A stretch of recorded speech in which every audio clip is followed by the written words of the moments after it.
है वो 7 मार्च को संपन्न हो गए हैं और 10 मार्च को मतगणना का कार्यक्रम होना है।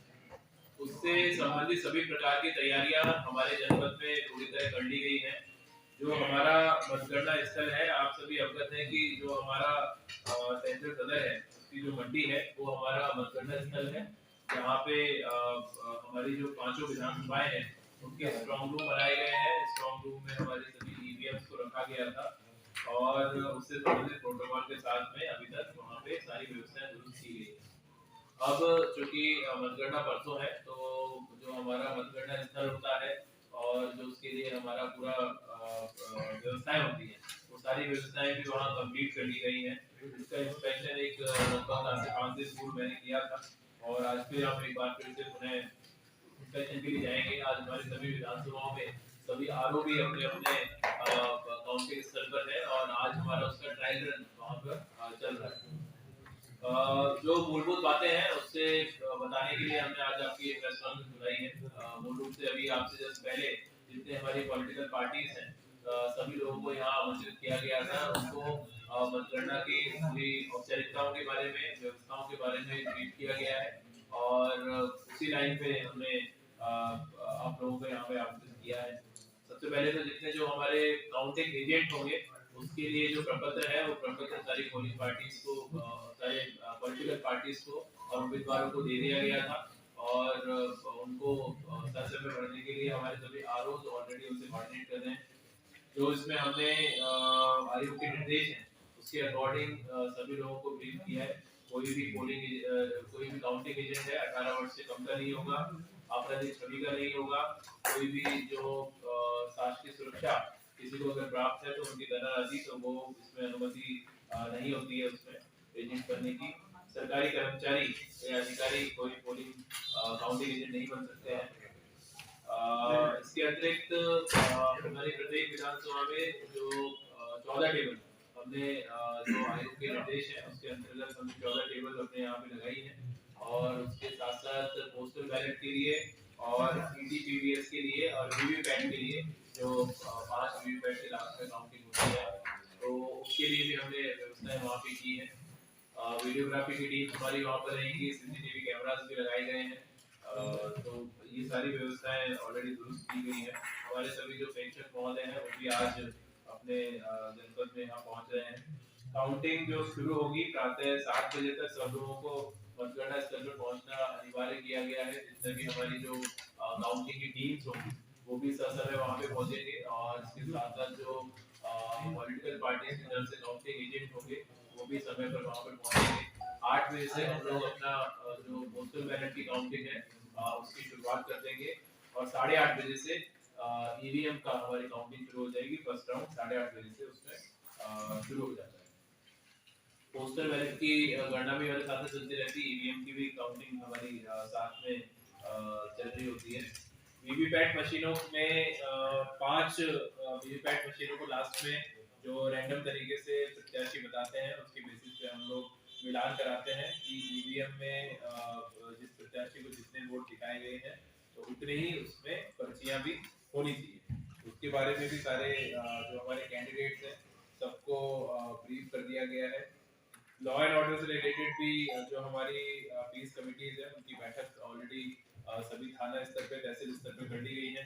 सभी प्रधानों को भी हमने अपनी तरफ से, मैंने भी ब्रीफ किया था, डीओ लेटर भी लिखा था और उनसे रिक्वेस्ट किया था कि जिस प्रकार से शांतिपूर्ण मतदान कराने में जनपद के प्रत्येक व्यक्ति ने अपना सक्रिय योगदान दिया है, उसी प्रकार से शांतिपूर्ण काउंटिंग कराने में और काउंटिंग के बाद में जो पूरा जो माहौल होता है वो बहुत ही पॉजिटिव माहौल रहे, सकारात्मक माहौल रहे, जनपद में किसी प्रकार के लॉ एंड ऑर्डर की कोई समस्या उत्पन्न ना हो और हमें किसी पे कार्रवाई ना करनी पड़े। तो उसके लिए हमने ऑलरेडी अखबारों के माध्यम से भी ब्रीफ किया है। आज फिर आपके माध्यम से पूरे हम रामपुर के सभी लोगों को भी मैसेज देना चाहते हैं कि काउंटिंग के बाद में कहीं किसी के बहकावे में ना आए, अनावश्यक किसी के उत्साह में ना आए और लॉ एंड ऑर्डर को चुनौती ना दे। जो भी परिणाम आता है उस परिणाम को सहर्ष भाव में सभी लोग स्वीकार करें और कानून व्यवस्था के अकॉर्डिंग अपना पूरा व्यवहार पहुंचाने की जिम्मेदारी हमारी पुलिस टीम की रहेगी, तो वो ऑलरेडी उसको करेंगे। बताया कि 10 तारीख को जो हमारी मतगणना होनी उसको लेकर हम लोगों ने अपनी पूरी तैयारियां पूरी हैं हमारी। और जिस प्रकार मतदान के दिन हम लोगों ने पूरी अपनी व्यवस्थाएं दुरुस्त रखी थी और आप लोगों के माध्यम से जो जनता से अपील की गई थी, जनता का और आपका हमें सहयोग प्राप्त हुआ, जिससे उस दिन हमारा जो चुनाव है सकुशल संपन्न हुआ। और इस चीज़ की वाहवाही जो है ना केवल जनता के माध्यम से बल्कि आप लोगों के माध्यम से भी हमें प्राप्त हुई, तो हम आप लोगों के लिए भी धन्यवाद ज्ञापित करते हैं। जिस प्रकार मतदान के दिन पहली बार इस तरह ये हुआ था कि पूरे जनपद में कोई भी केंद्र इस प्रकार का नहीं था जहां पर सेंट्रल पैरामिलिट्री फोर्स की नियुक्ति ना हो, उसी प्रकार अब की बार मतगणना के लिए भी पहली बार ऐसा हो रहा है कि मतगणना के लिए हमें सीपीएमएफ पुलिस बल मिल रहा है। 3 कंपनी हमारी बीएसएफ की जो कि मार्ग में है, आज शाम तक वो पहुंच जाएंगी, और एक कंपनी पीएसी की हमारी ऑलरेडी यहाँ जनपद में आगमन कर चुकी है, जो आज शहर क्षेत्र में फ्लैग मार्च भी चलेगी। ये कंपनी हमें न केवल मतगणना के लिए मिली है बल्कि मतगणना के बाद भी वो लोग ये पुलिस बल बीएसएफ का और पीएसी का हमारे जनपद में रहेगा, ताकि उसके बाद भी हम लोग जो है वो रूट मार्च और यदि कोई अव्यवस्था फैलाने की प्रयास करता है तो उससे हम लोग सख्ती से निपट सकते हैं। मतगणना की पूरी प्रक्रिया को सकुशल संपन्न कराने के लिए हम लोगों ने पूरे हमारे कार्य क्षेत्र को 7 जोन और 21 सेक्टर में विभाजित किया है। प्रत्येक जोन में हमारे क्षेत्राधिकारी स्तर के अधिकारी नियुक्त हैं और सेक्टर में हमारे थाना प्रभारी और सब इंस्पेक्टर स्तर के अधिकारी तैनात किए गए हैं। इसके अतिरिक्त पूरे जनपद की शांति व्यवस्था को सुनिश्चित करने के लिए जो संवेदनशील इलाके हैं, चाहे वो शहर के हो चाहे देहात के कस्बों के हो, कुल 80 स्थान ऐसे चिन्हित किए गए हैं जहां पर हम लोग पुलिस पिकेट लगा रहे हैं, ताकि किसी भी प्रकार का कोई अगर असामाजिक तत्व लोगों को एकत्रित करने का या कुछ और प्रयास करते हैं तो समय रहते उन लोगों को सूचना प्राप्त हो जाए। जैसा भी आपको डीन साहब ने बताया कि सभी स्तर पर हम लोगों ने अपनी मीटिंगें कर ली है, तो आप लोगों ने भी देखा, आप लोगों के माध्यम से हमें कवरेज भी मिली। सभी थानों पर हमने न केवल ग्राम प्रधानों की बल्कि चौकीदारों की भी मीटिंग हो गई और सभी इस चीज को लेकर अलर्ट हैं और सभी में उत्साह भी है कि उन्होंने जिस प्रकार मतदान के दिन सहयोग दिया था वो आगे भी वो लोग सहयोग देने के लिए उन लोगों ने आश्वस्त किया है। इसके अतिरिक्त जो मतगणना स्थल जो मंडी समिति है उसकी सुरक्षा हेतु 21 निरीक्षक स्तर के अधिकारी नियुक्त किए गए हैं, 136 उप निरीक्षक, 1086 मुख्य आरक्षी और आरक्षी, 210 महिला आरक्षी, ट्रैफिक पुलिस के 38 कर्मचारी और एलआईयू के 30। तो ये लगभग आंकड़ा जो 1500 के करीब बैठता है। लगभग 1500 लोग जो है वो मतगणना को सकुशल संपन्न कराने के लिए हमारी तरफ से नियुक्त किए गए हैं। इसके अतिरिक्त वहाँ पर फायर टेंडर की कंट्रोल रूम की व्यवस्था रहेगी। सीसीटीवी कैमरे ऑलरेडी वहाँ पर चल रहे हैं, हमारा कंट्रोल रूम 24 घंटे वहाँ कार्यरत है। अलग से सीसीटीवी कैमरों की निगरानी के लिए हमने अलग से 24 घंटे की एक टीम वहाँ पर लगा रखी है जो लगातार वहाँ पर नजर रखी हुई है और वो मतगणना के दिन भी वहाँ पर नियुक्त रहेगी। पार्किंग के संबंध में मैं बता दूं कि हम लोगों ने जो चारों तरफ से जो आने वाले मार्ग है वहाँ पर 7 बैरियर स्थापित किए हैं जो 100 मीटर की दूरी पर है। बेसिकली पूरी जो सुरक्षा व्यवस्था है वो 3 तरह सुरक्षा व्यवस्था रहेगी। आइसोलेशन एक आउटर कॉर्डन रहेगा जहाँ पर ये बैरियर है, उसके बाद मंडी समिति के जो 3 गेट हैं वो इनर कॉर्डन का भाग है, और फिर मतगणना हॉल है जो कि आइसोलेशन कॉर्डन है जहाँ पर केवल जो मतगणना एजेंट जो बने हैं या मतगणना कर्मी जो है वो लोग जाएंगे। बैरियर के अंदर वाहन केवल मतगणना कर्मियों के आएंगे, इसके अलावा सभी लोगों के लिए पार्किंग के लिए अलग अलग स्थान बनाए गए हैं।